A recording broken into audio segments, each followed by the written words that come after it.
you all doing? I hope you're all fine and good. Welcome back to our channel Photo. नाम Shweta Padma Parijal, third year physics major student at ICTVM। तो आप लोगों ने thumbnail में तो देख ही लिया होगा। आज का वीडियो होने वाला है अबाउट द कट ऑफ, या फिर हम बोले कि the target marks that you should have for IIT 2026। तो before jumping into the video let me make some things clear, क्योंकि बहुत सारे स्टूडेंट्स के ये डाउट होते हैं कि हम लोगों का PCB बैकग्राउंड है, हम लोगों का PCM बैकग्राउंड है, हम साथ साथ जेईई मेंस की प्रिपरेशन कर रहे हैं, नीट की प्रिपरेशन कर रहे हैं, तो हम किस चीज़ पे ज़्यादा फोकस करें? PCM पे ज़्यादा फोकस करें, PCB पे ज़्यादा फोकस करें, मैथ्स छोड़ दे तो चलेगा, बायोलॉजी छोड़ दे तो चलेगा? तो पहले तो मैं इस चीज़ को एड्रेस करना चाहती हूँ कि अगर आप लोगों का टारगेट मार्क या फिर आपका अगर कोई टारगेट कॉलेज है स्पेसिफिकली, तो आप लोगों को कितना ज़्यादा मेहनत करना है, कौन कौन से सब्जेक्ट्स आपको करने हैं और क्या छोड़ दोगे तो चलेगा या नहीं चलेगा। पहले मैं ये सब बातों को एड्रेस कर दूंगी, फिर हम चलेंगे कट ऑफ्स के बारे में बात करने। So please watch this video till and. अगर आपने अभी तक मेरे टेलीग्राम ग्रुप को ज्वाइन नहीं किया है तो जल्दी से जाओ, डिस्क्रिप्शन बॉक्स में लिंक है, ज्वाइन करो फटाफट। और उसके साथ साथ अगर आपने अभी तक सब्सक्राइब नहीं किया है चैनल को तो फटाक से जाओ सब्सक्राइब करो, 1K सब्सक्राइबर्स जल्दी से कंप्लीट करने हैं हमें। So now let's dive into the video straight. तो सबसे पहला क्वेश्चन जो बहुत सारे 3 सब्जेक्ट वाले बच्चों का होता है, लाइक PCB और PCM, कि हम लोग 4th सब्जेक्ट को कम्प्लीटली इग्नोर कर दे तो चलेगा या नहीं। तो सबसे पहली चीज़ I will get to you very straight and clear कि मैं किसी भी स्टूडेंट को कभी एडवाइस नहीं करूँगी to leave one of your subjects completely and then give your exams, क्योंकि आप लोगों को पता ही होगा IIT में 4 subjects are compulsory, which means that you won't have to attempt 4 subject compulsorily, but जो आपका इवेल्युएशन होगा, जो आपको मार्क्स दिए जाएंगे, that would be out of the 4 subjects. तो अगर आप एक सब्जेक्ट कम्प्लीटली इग्नोर कर रहे हो, उसको पढ़ के नहीं जा रहे हो, तो आपकी लिमिटेशंस ऑलरेडी 3 सब्जेक्ट में आ जाती है और what ever you will be scoring out of दो 3 सब्जेक्ट्स। तो डेफिनेटली आपका एक सब्जेक्ट तो नहीं हो, तो आप ज़्यादा स्कोर करने की I would say the probability is getting decreased for you. तो I want suggest you to live one of the subject completely. मैंने खुद भी ये नहीं किया था being a PCM student. I have also prepared like rigorously for JEE mains and advance, but still I realized कि एक सब्जेक्ट को पूरा इग्नोर करके यू कांट गो, क्योंकि यू कैन नेवर गारंटी कि आपका सारा questions from these 3 subjects will be correct only. तो इसीलिए 4th सब्जेक्ट को अटेम्प्ट करना इज़ इम्पॉर्टेंट। तो I would suggest you all कि आप 4th सब्जेक्ट पढ़ो।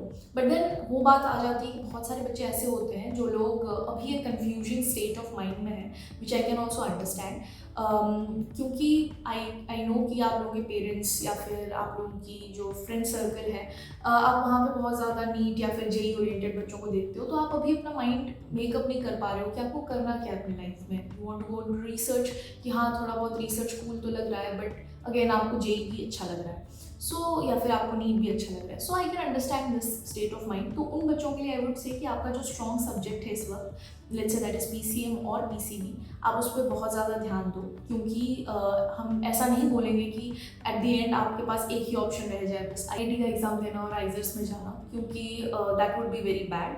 तो I want you to pay more attention to your strong subjects, your strength. PCM हो चाहे वो PCB हो, वो IIT में भी आपको हेल्प करेगा, वो चाहे आप कोई भी एग्जाम दो उसमें हेल्प करेगा। सो आई वुड से कि आप बहुत ज़्यादा इस वक्त चेंज मत करो अपना स्ट्रीम, और अच्छे से करो स्ट्रीम, क्योंकि बाद में जाकर के ये ना हो कि उस स्ट्रीम में भी कुछ चीज़ आपका गलत रह रहा है, मैथ्स अच्छे से हो नहीं पा रहा है, फिजिक्स समझ नहीं आ रही, ये नहीं होना चाहिए। आपको वो स्ट्रीम कम से कम आपको वो स्ट्रीम तो स्ट्रॉन्ग कर लेनी चाहिए जिस पे आप अभी पढ़ रहे हो। और बात रही 4थे सब्जेक्ट की, तो जब आपका पहला अटेम्प्ट ऑफ जेईई हो जाएगा, तब आप हो सकता है कि क्रैश कोर्स ले लो या फिर सेल्फ स्टडी से वो 4th सब्जेक्ट को कवर अप कर लोगे। ऑल्दो पूरा का पूरा सब्जेक्ट नहीं होगा, बट कुछ चैप्टर्स हो जाएंगे, जैसे कुछ क्वेश्चंस तो बन ही जाएंगे आप लोगों के, तो या वो आप कर सकते हो। फिर बात रही कुछ बच्चों की जो लोग IISc को टारगेट कर रहे हैं इस वक्त, तो IISc इज़ नो गेम। आप लोगों को अगर IISc में जाना है और IIT के थ्रू जा रहे हो आप, और ऑब्वियसली जेईई एडवांस एक रूट है उसमें, बट अगर आप IIT के थ्रू जा रहे हो, सो आई वुड सजेस्ट कि आप लोग प्लीज़ चारों सब्जेक्ट पे ध्यान दो। अगर आप एक जनरल स्टूडेंट हो तो 200+ आपके मॉक्स में टारगेट होने ही चाहिए, वो मैं आगे चल के वीडियो में बात करने ही वाली हूँ वैसे भी।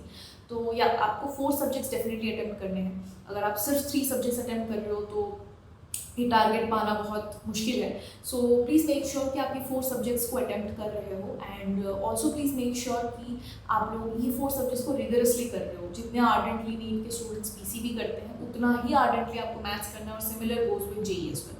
तो अगर आपका टारगेट IISc है, so this is the case.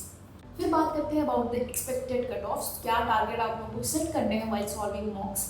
तो एक बहुत इंपॉर्टेंट पार्ट होता है इस दौरान is solving your मॉक्स।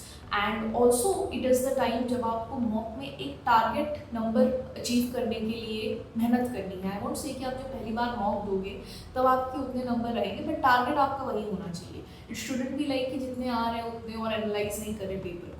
So it should be consistent और उतने आना चाहिए। और मोस्ट इम्पॉर्टेंटली जब 1 महीना रह जाए या 2 महीना रह जाए एग्ज़ाम को, तब ये चीज़ कंसिस्टेंट होना चाहिए। तब एक भी बार मॉक में कम नंबर नहीं आने चाहिए। अगर आपने प्रिपरेशन अभी से शुरू की है, सो प्लीज़ मेक श्योर कि आप तब तक इतने वेल मेंटेन और वेल प्रिपेयर्ड हो जाओ कि मॉक्स में कम नंबर ना आए। तब उस कंसिस्टेंसी पे आप नंबर मेंटेन करो जो मैं टारगेट्स आपको अभी देने वाली हूँ वो। तो सबसे पहली बात करेंगे हम IISc की। बहुत सारे बच्चे हैं जो मोस्टली IIT अटेम्प्ट ही इसलिए करते हैं क्योंकि उनको IISc में जाना होता है, क्योंकि वो एक बहुत प्रीमियम इंस्टीट्यूट है हमारा। सो अगर आप लोगों को IISc में जाना है तो बीटेक कोर्स तो भूल जाओ, IIT से बीटेक कोर्स नहीं होता है। और अगर आप BS कोर्स में जाना चाहते हो तो आप लोगों को, जैसे कि मैंने बोला था पहले भी, 200+ मार्क्स आपको टारगेट करना है if you are a general candidate. और अगर आप एक OBC कैंडिडेट हो तो मॉक्स में आप लोगों को 160 to 180+ टारगेट करके चलना है। क्योंकि आई अंडरस्टैंड बहुत सारे कोचिंग ऐसे होते हैं जो मॉक्स थोड़े से डिफिकल्ट लेवल पे सेट करते हैं। सो थोड़ा जब आपको 160 180 कंसिस्टेंटली आ रहा है तो वो एग्ज़ाम में डेवलप हुआ डेफिनेटली। मॉक से ज़्यादा डिफिकल्ट नहीं होता है एग्ज़ाम, इंस्टेड मॉक ज़्यादा डिफिकल्ट होता है। सो मैं टारगेट थोड़े से कम रख रही हूँ आपके लिए। तो आप थोड़ा सा वो करके चलना कि मॉक्स में थोड़े कम नंबर भी आ रहे हैं, बट इट्स फाइन, क्योंकि मॉक जो है आप लोग बहुत ज़्यादा प्रिपेयर होकर नहीं दे रहे हो, आपका पूरी प्रिपरेशन हुई नहीं होती, कुछ बैकलॉग्स चल रहा होता है। सो उस हिसाब से और वो माइंडसेट के हिसाब से। और एग्ज़ाम पे जो होता है क्वेश्चन मॉक्स के बराबर नहीं आते हैं, थोड़े इजी आते हैं और ऐसी ही होनी चाहिए। अगर आपके मॉक्स से ज़्यादा डिफिकल्ट आपको एग्ज़ाम के क्वेश्चन लग रहे हैं तो आप गलत जगह पे मॉक प्रैक्टिस कर रहे हो। सो या जो BC वाले स्टूडेंट हैं उन लोगों के लिए आई वुड सजेस्ट कि 160+ to 180+। और जो SC ST कैंडिडेट्स हैं, definitely there are difference of numbers, but I would still suggest you to score 150+ to 140+। There is definitely a small difference in the scores, definitely, but I would still suggest you to target 140+ during your preparation. आते हैं about ISERs। अब ISER में भी I can't help it, but एक predefined hierarchy बन चुकी है अभी सोसाइटी में, nomenclature जो कि मैं कभी नहीं चाहती थी कि हो, but I don't know how come ये हो रहा है। तो ISER Pune, Kolkata, Mohali, they are thought to be very good ISERs, no doubt they are very good ISERs, but for BSMS nothing matters really। But क्योंकि ये बायस है ऑलरेडी, तो इसीलिए बहुत सारे स्टूडेंट्स उसको फर्स्ट प्रेफरेंस पे डालते हैं। सो इसीलिए उनके कट ऑफ्स काफ़ी हाई जाते हैं। तो अगर आप लोगों को वो सारे कॉलेजेस चाहिए, प्लीज़ मेक श्योर कि आप 4 सब्जेक्ट्स करके जाओ। अगर आप 4 सब्जेक्ट्स नहीं करते हो then you might not get in Pune and Kolkata specially. तो अगर आप लोगों को ये 3 कॉलेज में चाहिए तो प्लीज़ मेक श्योर कि आप लोगों का मॉक में जो है 180+ हमेशा आप लोगों का टारगेट होना चाहिए टू स्कोर 180+ कंसिस्टेंटली। 175 180 मार्क्स आ रहे हैं तब भी ठीक है, बट प्लीज़ मेक श्योर कि मॉक्स में आपके कंसिस्टेंटली उतने मार्क्स आ रहे हैं। देन अगर हम बात करें कि आपको आइजर भोपाल या फिर आइजर त्रिवेंद्रम चाहिए, देन आप लोगों के 140+ तो स्कोर्स होने चाहिए definitely in your मॉक्स through out. फिर अगर बरहमपुर और तिरुपति की बात करें तो आप 120 110+ मान के चलो आपका स्कोर्स होना चाहिए। और ये सब जो स्कोर्स मैंने बताए हैं it's for the general candidate itself. और आप अगर नॉर्मली कोई रिजर्व्ड कैंडिडेट भी हो, आप ये टारगेट्स लेके चल सकते हो, डेफिनेटली आपके लिए बेटर ही होगा एग्जाम में। So I want tell category wise कि आप लोगों को कितना कितना करना है। It's always good to prepare more, क्योंकि एग्जाम में कैसे क्वेश्चंस आने हैं again we don't know, it's all in the future. तो आप लोगों को ये टारगेट लेके चलने हैं अपने साथ, and if you do this then there is definitely a very good chance for you कि आपको एंड मोमेंट में फिर रैंक लिख के पूछना नहीं पड़ेगा कि मेरा आइजर होगा या नहीं होगा। There will be a very good chance for you to get an IISER और your dream institute if that's an IISc। तो या दैट्स दैट, एंड ये था about this video. If you like this video please like it and comment down below कि आपको और किस चीज़ पे वीडियो चाहिए, और आपको कोई और इन जनरल डाउट्स भी हैं तो भी आप इसको कमेंट्स में लिख सकते हो। I read all your comments and share this video with all of your friends who are preparing for IIT। And उसके साथ साथ please subscribe to my channel if you haven't yet. मुझे पता है बहुत सारे लोगों ने नहीं किया होगा, please subscribe to my channel, जल्दी से 1000 सब्सक्राइबर्स बना दो और turn the bell notification on so that every time I upload a video you don't miss out on it। And until next time, toodles।